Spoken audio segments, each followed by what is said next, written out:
Okay, Bismillahirrahmanirrahim, dear students. Once again, welcome back to the entrepreneurship class. So, discussion is about the contents of business plan, and we will develop here. We will discuss here the elements of marketing plan. So, we have done about the product. We have done about the researches of market. We have discussed about the product items line and the product mixes. We have discussed about the difference between services and product, the characteristic of services. We have also discussed about the classification of consumer goods, and also we have done about the marketing mix, the 4 P's of market. So we also done about the industry. So we have explained that industry study is important because it will tell us about the high growth companies, the profitable countries and companies, and it will also tell us about the low barriers companies. From the industry analysis, we also understand that which areas is going towards declining. We have the worse profitability, and where we have low competitive, like for example barriers. So for all these things we will do study of the industry, and it will help us to compete well in the market.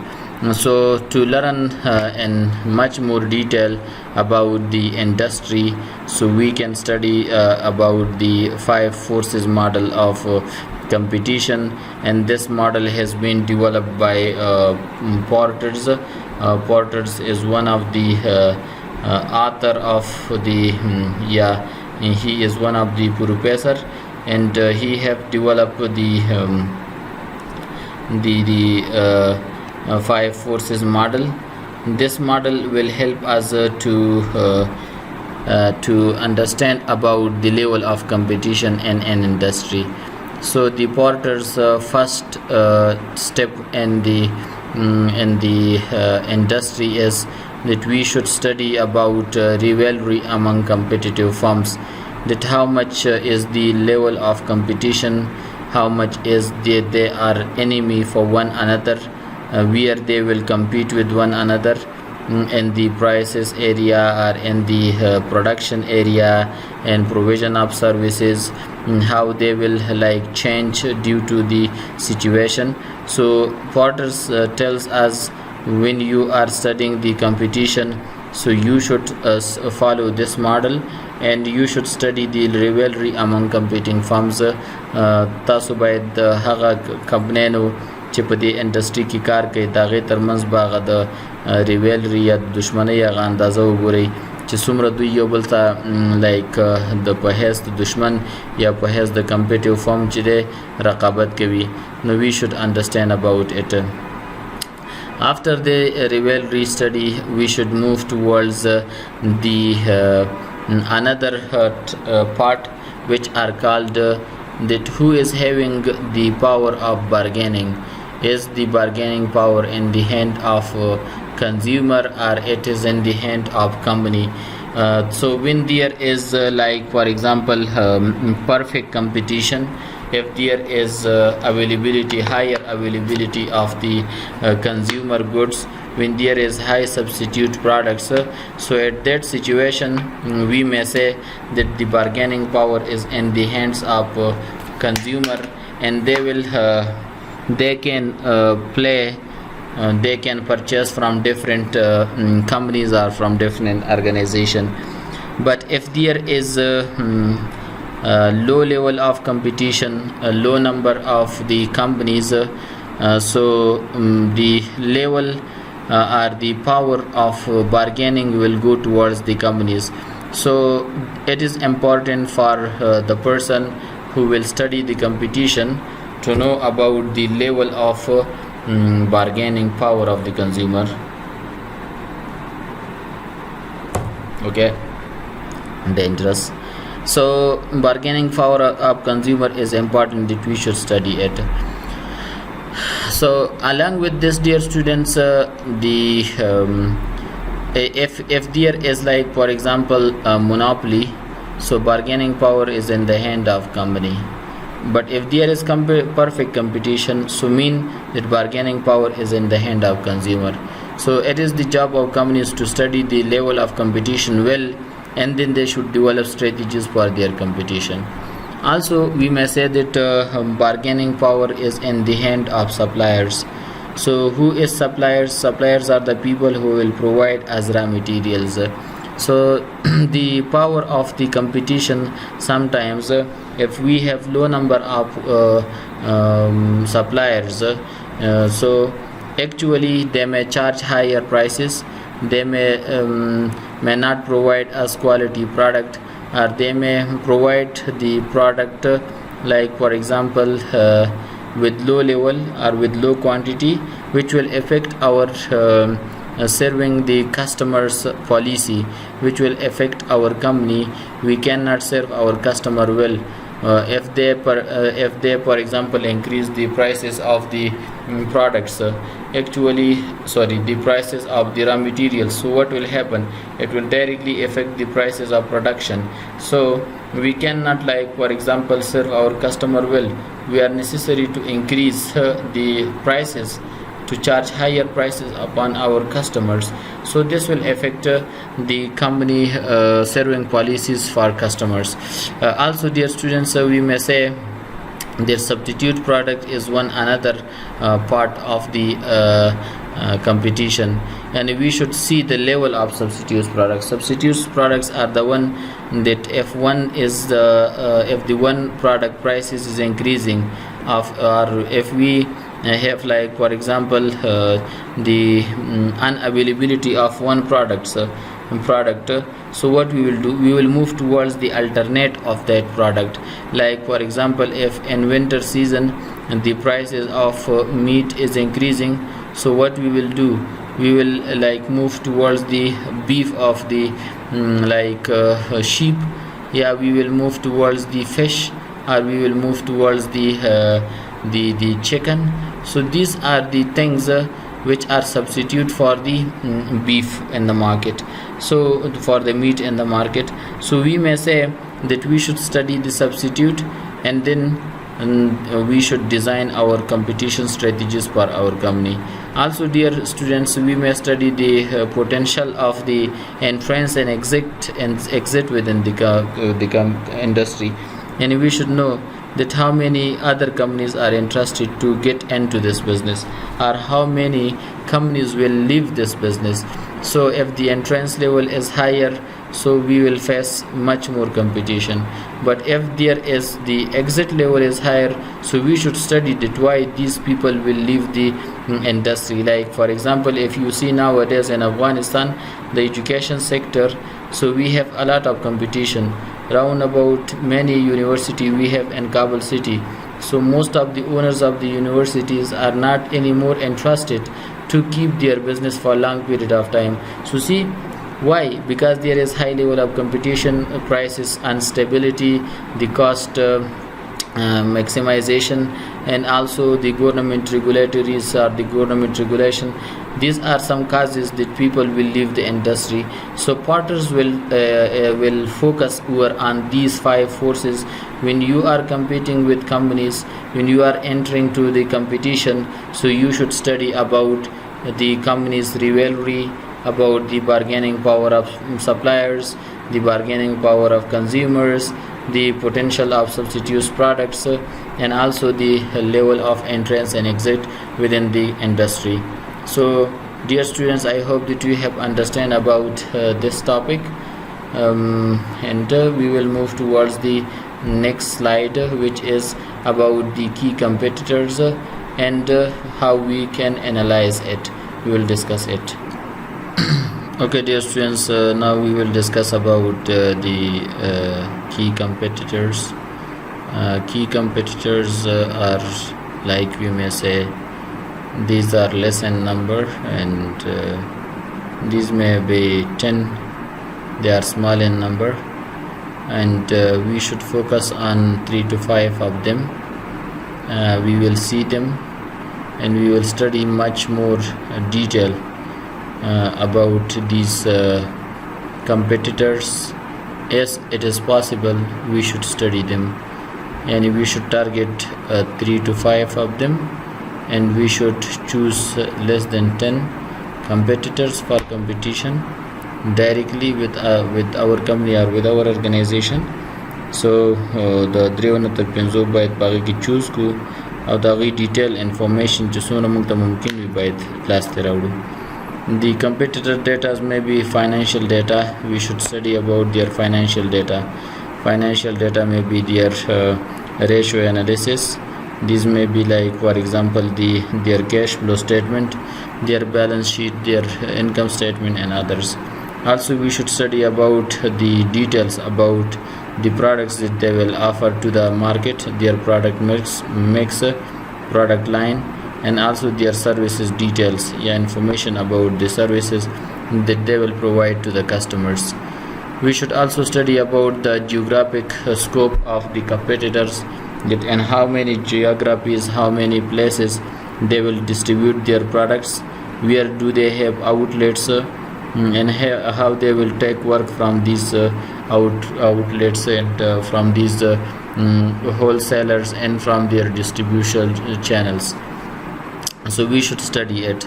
We should study about their strategic determination or their strategic information, where they have, like, for example, strategically determination or their strategic points. So we should study it, that where they are smart and which areas they will give much more focus, what strategies they will follow, and we should understand about their strategies. From where we can get this information, we can study their website, their Facebook pages, and also their newsletters and other things, and we should deeply study it. Finally, we can get information about them. We should also study about the core competencies of these competitors. When we understand about their core competencies, so we should develop better than them for ourselves, and we should work to make these core competencies as the competitive advantages for our company. So being the person who will analyze the company data, we should study the above aforementioned data of the competitors, and we should then make strategies for our companies. نو دې لپاره چې تاسو رقابت وکړئ، د رقابت د ښه سرته وړلو لپاره تاسو ته د کمپیټیټرز یا د رقیبانو یا د چا سره چې تاسو سیاله لرئ د هغې د مالي ډیټا تاسو ته مطالعه پکار ده.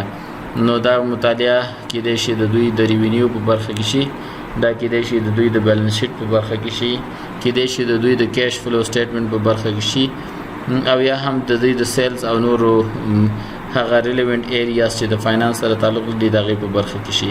نو دا معلومات باید لاسته راوړو.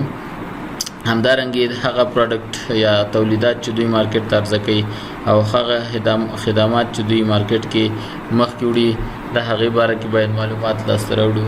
په کوم جغرافیه کې دوی کار کوي او جغرافیه یې څنګه خپله ټارګیټ کوي، how they will access to this geography, what tools they will use. نو کوم ټولز دوی استفاده کوي، کم ابزار یا کوم وسایل استفاده کوي چې د هغې په ذریعه باندې دوی هغه جغرافیه چې کومه ټارګیټ کړي هغې ته ځان رسوي.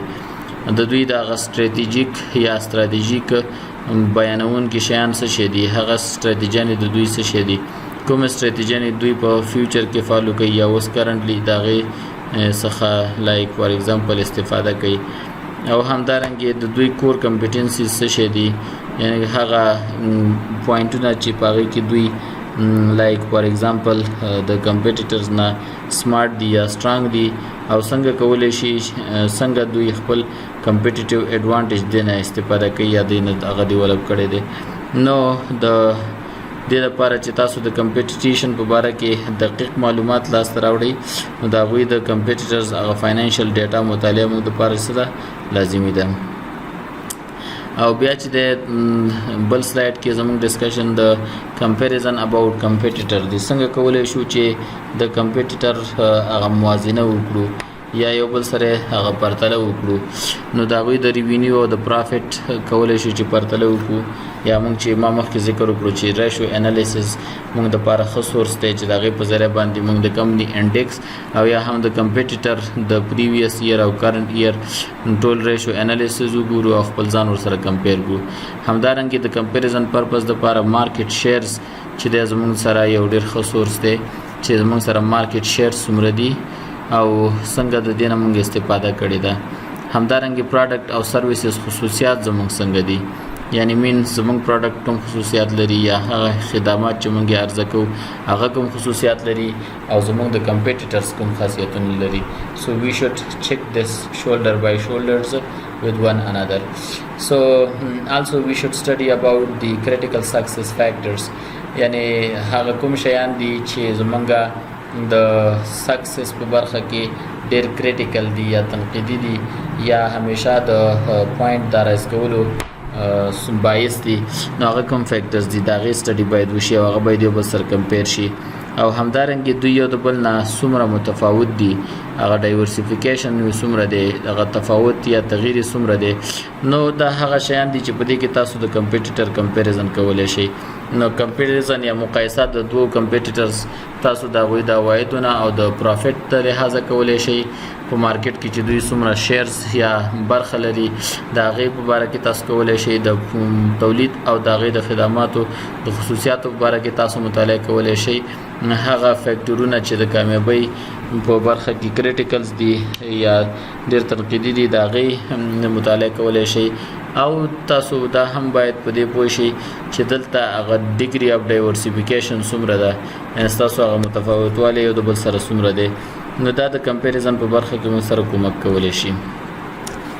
تاسو دې کې وینئ چې دلته بعضې مهم نقطې دي لایک مثال په طور پروډکټ سرویسز او سټریټیجیز یوه نقطه کېدلی شي pricing strategy بل کېدلی شي distribution strategy یو بل نقطه کېدلی شي promotion strategy او همدارنګه strengths and weaknesses of the organization دا ټول چې دي زمونږ مهم نقطې دي چې د دې په اساس باندې موږ کولی شو چې د organization د competitive analysis موږ کړی وي. نو see dear students consider that this is competitor A یعنی A رقیب زمونږ چې کوم دی دا زمونږ B رقیب دی یا کمپیټیټر B ورته ویلی شي او همدارنګه دا زمونږ C رقیب دی چې کمپیټیټر C ورته ویلی شي.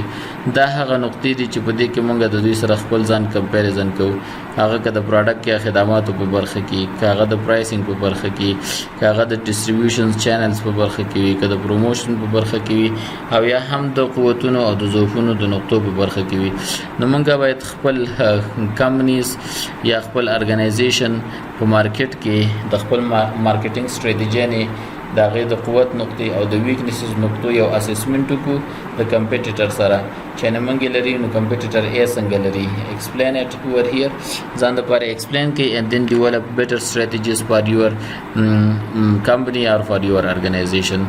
نو تاسو دې کې وینئ چې هماغه بیا ونس اګین زموږ ډسکشن د چیرته ځي د فوډ انډسټري ته ځي بیا په فوډ انډسټري کې لوکل یا د براډر نه شروع کېږي او په اخره کې نیرو ځای ته راځي چې په هغه نیرو کې موږ لوکل کمپیټیشن ګورو بیا په کمپیټیشن کې سترینث او ویکنیسز ګورو چې زموږ دپاره هماغه مهمه نقطه همدا ده چې کمپیټیټیو لیول ګورو او بیا د هغې سترینث اینډ ویکنیسز هماغه سترینث او ویکنیسز ته په کتو سره موږ مارکیټ کې یو پوزیشن جوړو یا خپل یو ځای پیدا کوو د کسټمر مایند پوزیشن او د کسټمرز په هارت کې یو ځای پیدا کوو او فاینلی موږ خپل اهدافو د مارکیټینګ ته رسیدلی شو. دا ګراف موږ ته دا شو کوي یعنی د براډر نه شروع کوو او نیرو ډاون ته ځو. اوکې ډیر سټوډنټس دا چې دی تاسو ته اوس دا ښیي چې موږ څنګه کولی شو چې مارکیټ او زمونږ کوم مشتریان چې دي د هغې سیګمنټیشن وکړو. نو our next discussion is about the segmentation in term of segmentation. Dear students, په مارکیټینګ کې in marketing management and chapter number 3 you have studied about the market segmentation. Over there you have studied about the two important sentences that was if you want to answer this question actually you can then serve your customer well. These two questions were who we want to serve them. یعنی مونږ د چا د لپاره خپل خدمات عرضه کوو یا د چا د لپاره د تولیدات جوړو and how we will serve them او څنګه کولی شو چې دوی سرو کړو. نو کله چې تاسو فرست کوېسچن ته آنسر ورکوئ د who we will serve them یعنی مونږ به چا د لپاره خدمت کوو یا څوک سرو کوو. نو د دې برخه کې مونږ ته دوه کنسپټونه د مارکیټینګ نه لاسته راځي چې تاسو کولی شئ چې you cannot answer to the whole market. مونږ ټول مارکیټ ته جواب نشو ورکولی. So what we will do, we should divide the market into different small manageable size. مونږ باید مارکیټ په وړو برخو کې او په اسانۍ سره د منظم کولو یا د اداره کولو برخو باندې تقسیم کو په مختلف برخو باندې. نو دا برخې چې د مونږ کولی شو چې د ارګنایزیشن مشتریان تقسیم کو او یا هم د ارګنایزیشن پروډکټ تقسیم شو کو یا جغرافیایي تقسیم کو او یا هم د بزنس پروډکټ تقسیم بندۍ ته لاړ شو. نو کله چې موږ د سیګمنټیشن خبره کوو ډیر سټوډنټس زموږ فوکس په پروډکټ سیګمنټیشن دی او پروډکټ سیګمنټیشن چې دی دا د خاص ګروپ پورې تعلق لري چې کله موږ د پروډکټ سیګمنټیشن وکړو. نو سیګمنټیشن موږ په څلورو طریقو سره کوو چې په لاندې سلایډونو کې به ذکر شي ان شاء الله. نو مارکیټ سیګمنټیشن موږ ته هم مهم دی یعنی کله چې موږ د مارکیټینګ پلان برخې ته راځو موږ باید مارکیټ سیګمنټیشن کړی وي. دا زموږ دپاره د ټولو نه اصل دی یا بنیاد دی چې په دې مارکیټ کې موږ کوم ټایپ خلکو سره مخامخ کیږو and how we will serve them. So this کې موږ ته وایي چې firm can operate with limited resources. So companies are always doing their operation with small number of resources. These will enable small firms by maximizing per unit profits and per segment sales.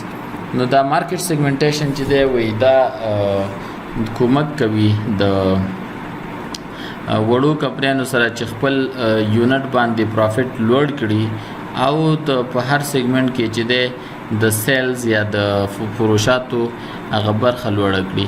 نو د دې وجه نه سیګمنټیشن موږ سره دا کومک کوي چې موږ څنګه کولی شو چې خپل پروفیټ اضافه کړو او همدارنګې سیلز خپل اضافه کړو. نو د دې وجه نه دا موږ ته مهم دی چې دا د سیګمنټیشن دا تصمیم چې دی دا موږ دپاره دې وجه نه مهم دی چې دا ډایرکټ په څلورو پیس د مارکیټینګ باندې ډایرکټ اثر کوي کوم ته چې مارکیټینګ مکس هم ویلی شي. موږ مخکې ذکر وکړو په مخکینو سلایډونو کې چې دا څلور پیس د مارکیټینګ چې دی هغې کې کیدای شي پروډکټ راشي په هغې کې پرایس راشي په هغې کې پلیس راشي په هغې کې promotional strategies راشي. نو د دې اساس باندې موږ ویلی شو چې segmentation is one of the important tool through which we can like for example make stronger the 4 P's of marketing. د دې په ذریعه باندې موږ د مارکیټینګ 4 P's چې هغه پروډکټ پرایس پلیس او پروموشن دی چې د ټولو په اول سر کې دا پی راځي نو دې وجه نه ورته 4 P's of marketing ویلی شي. نو د دې وجه نه سیګمنټیشن کول موږ ته امپورټنس لري اهمیت لري. موږ دا سیګمنټیشن چې د مارکیټ سیګمنټیشن د ډیموګرافیک ویریبلز د لحاظه کولی شو. موږ کولی شو چې سیګمنټیشن د جغرافیا د لحاظه وکړو یعنې جغرافیوي ویریبلز په نظر کې ونیسو. د سایکوګرافیک یا لایف سټایل سیګمنټیشن چې ورته ویلی شي دا هغه ډول یې کولی شو او همدارنګې بیهیورل سیګمنټیشن چې دا یې څلورم ټایپ دی. نو د کنزیومر د پروډکټ دپاره موږ کولی شو چې سیګمنټیشن یا په وړو اجزاو خو په ایزیلی مینیجبل اجزاو باندې چې کله موږ خپل مارکیټ تقسیم کړو نو موږ سره دا کومک کولی شي تر څو موږ خپل هغه اهدافو ته ورسیږو. نو سمال مینیجینګ پارټس ته چې کله موږ راځو نو موږ خپل دا سیګمنټیشن یا سمال پارټس د بزنس چې دي په څلورو برخو باندې تقسیمولی شو چې په هغې کې یو د جغرافیې د لحاظه سیګمنټیشن دی یا جغرافیوي ویریبلز دي یا عناصر دي چې د هغه موږ سره کومک کوي تر څو موږ مارکیټ په اسانۍ سره مینیج کړو د ځان دپاره. همدارنګې موږ سره د جغرافیا د لحاظه ویریبلز دي لکه موږ مثال په تور ووایو چې په نفوس کې د ډیموګرافیک یا د نفوس د لحاظه دي. لکه موږ په نفوس کې ووایو چې موږ سره سمال چلډرن هم شته چې هغې ته بیبي ویلی شي یعنې 2 کلونو پورې. د هغې نه بعد چې دي موږ سره د 2 کال نه واخله تر 14 کالو پورې ټول چلډرن کې حساب کړو دا غې نه بعد چې دی موږ ټین ایجرز حساب کړو، دا غې نه بعد چې دی موږ ینګ پیپل حساب کړو، دا هغې نه بعد موږ میچور پیپل حساب کړو، دا هغې نه بعد چې دی اولډ، او دا هغې نه بعد چې دی like for example disability people and other. So see dear students موږ د عمر د لحاظه تقریبا خلک په شپږ اووه برخو باندې کټګرایز کړو. په دې کې باید موږ بیا دا آیډنټیفای کړو چې زموږ دا پروډکټ اوس د چا دپاره یا دا تولید موږ د چا دپاره جوړ کړی.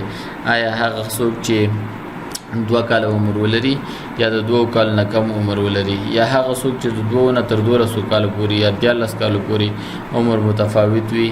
نو دې ایریا کې چې دی مونږه دا مونږ سره څه کومک کولی شي، دا مونږ سره دا کومک کولی شي چې څنګه مونږ خپل د مارکیټ اهدافو ته ځان ورسو. همدارنګه د فیملی سایز یا د کورنیو سایز چې دی مونږ په افغانستان کې موستلی فیملی سایز چې دی نارمل ډول باندې کسان دي. نو مونږه په فیملیز کې بیا هم کولی شو چې لایک جنډر انتخاب کو، میل اینڈ فیمیل، په هغې کې د هغوی د انکم لیول په اساس باندې کولی شو چې خپل مارکیټ تقسیم بندي کو، د پیشې د لحاظه کولی شو چې دوی کوم پیشې دي یا کوم کارونه کوي، د تحصیل د لحاظه کولی شو، د مذهب د لحاظه کولی شو، د ریس یا د نسل د لحاظه کولی شو، او همدارنګه نور برخې. نو ډیموګرافیک ویریبلز یا ډیموګرافیک سیګمنټیشن چې دی دا هم د کنزیومر سیګمنټیشن دی، خو په اساس د عمر، د فیملی سایز، د انکم لیول، د اکوپیشن، ایجوکیشن او مذهبي او د نسلی برخو کې موږ کولی شو چې تقسیم بندي وکړو. همدارنګه موږ سایکوګرافیک سیګمنټیشن لرو چې دا زیات د پرسنالټي سره تعلق لري او د سوشل کلاس او لایف سټایل سره د تاسو تعلق لري، چې تاسو پرسنالټي په کوم شکل پرسنالټي ده، لایف سټایل مو څه شی دی، او سوشل کلاس یا سوشل کوم ځای چې موږ لرو د دوی په سوسایټي کې کوم دی. نو په دې اساس باندې هم موږ کولی شو چې کنزیومر تقسیم بندي کو. او همدارنګه موږ بیهیورل ویریبلز لرو، لایک چې د یو کس واده وي یا اختر وي یا د رمضان مبارک میاشت وي، نو دې کې د خلکو بیهیویر څه ده، they will purchase in bulk, they will purchase too much. سو تاسو کولی شئ ډیر سټوډنټس چې مارکیټ په سیګمنټ باندې یا په سمال پارټس باندې، خو په داسې پارټس باندې چې تاسو په اسانۍ سره مینیج کړئ او مخکې ویسئ، د هغې سیګمنټیشن د دې لپاره ضرور دي. همدارنګه ډیر سټوډنټس we will have the like for example the behavioral segmentation. Within the behavioral segmentation we have what to get from the product, and those behavior کې دوی دا ګوري چې د دې پروډکټ نه به زموږ بینیفټس وي، څه شی ته لاسته راوړلی شو. همدارنګه د یوزر سټیټس او د یوزر ریټ موږ ګورو چې یعنې دا یوزر چې دا پروډکټ استفاده کوي دا فریکوینټلی بیرته دوباره اخلي او کنه دا اوکیژنل یا د سیزن سره تعلق لري. لکه ما خو ویلې مخکې لکه د عید ډیز لایک رمضان مبارک، نو دا هغه شیان دي چې دا موږ صرف د عید په ورځو کې به په دې مصرف کوو، نور کامن ټایم کې دومره استفاده کیږي نه. نو په دې اساس باندې تاسو کولی شئ چې خپل مارکیټ سیګمنټ یا سمال پارټس کې تقسیم کړئ چې تر څو د هغې نه تاسو انف ریوینیو یا پرافټ هم لاسته راوړی وي، او بل سایډ ته تاسې خپل پروډکټ چې کوم دي هغه مو پروموټ کړي وي. نو د لویالټي سټیټس په بیهیورل فیکټرز کې سټډي کېدلی شي، یا ریډینګ سټیج په کوم کې چې موږ پروډکټ د استفادې دپاره آماده کړو یا د کنزیوم کولو دپاره. usage occasion یعنی these are special arranging special events, special occasions for the organization members, and a special occasion جوړول چې دي دا هم د بیهیورل فیکټر یوه برخه ده. او attitudes towards products یعنی د خلکو هغه رویه په طرف د پروډکټ، یعنی چې خلک دا پروډکټ ډیر خوښوي که یا په لږه اندازې خوښوي. نو دا ټول د بیهیورل فیکټر ایلیمنټس دي یا عناصر دي. کله چې موږ او تاسې د مارکیټ سیګمنټیشن کوو یا داسې وایو چې who we want to serve، یعنی چاته باید جواب ورکړو، نو هغې کې بیا تاسو د سیګمنټیشن په تور باندې کولی شئ چې دې ته آنسر یا سلوشن فایند کړئ چې کوم قسم سیګمنټیشن تاسو وکړئ تر څو تاسو د خپلې خبرې دپاره جواب پیدا کړی وي. So dear students, if you have any question, do not hesitate to contact me. Please note your question, come to institute, I will answer your question, I will study and I will find solution for the problems that you faced. And if you do not have any question, I wish you all a happy and prosperous occasions. Assalamu alaikum wa rahmatullahi wa barakatuh.